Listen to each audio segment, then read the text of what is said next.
Corpsewood Manor Murders, a chilling true crime story.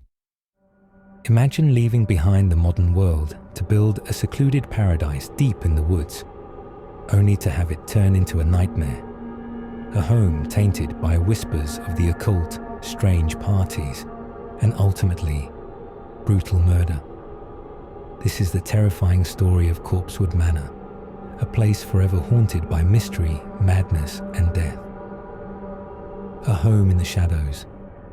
In the 1970s, Dr. Charles Scudder, a highly intelligent and eccentric professor, walked away from his prestigious career at Loyola University in Chicago. He wanted something different: peace, seclusion, freedom. Along with his partner, Joseph Odom, he settled in the backwoods of Trion, Georgia. Together, they built Corpsewood Manor. The grand handmade brick home stood isolated, surrounded by barren trees that resembled corpses, hence the eerie name. They embraced a self-sufficient life, raising their dogs, growing their own food, and indulging in what some locals considered unusual activities. But in a small town, secrets don't stay hidden for long. Rumors spread, whispers of wild parties, drugs, even satanic rituals.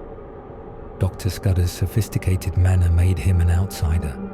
To some, he was an enigma. To others, he was a man to be feared. What he didn't know was that his quiet paradise would soon become the scene of a gruesome crime. The Visitors from Hell. On the night of December 12th, 1982, 4 men made their way up the dark, winding path to Corpsewood Manor.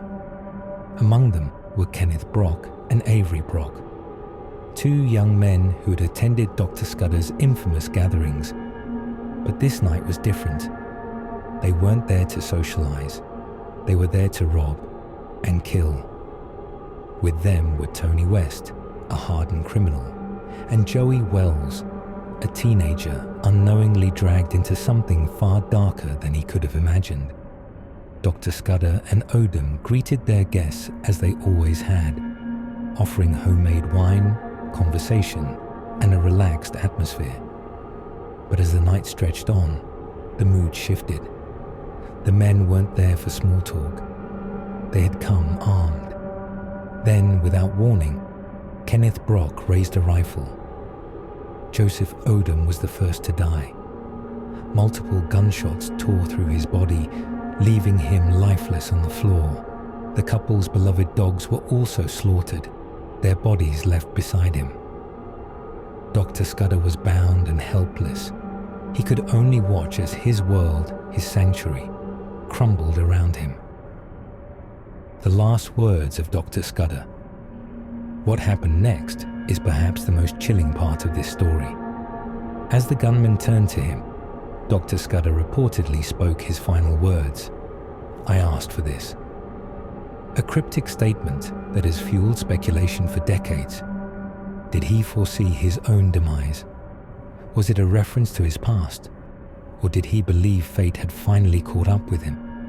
Before anyone could question him further, the trigger was pulled. Dr. Scudder was shot 5 times in the head.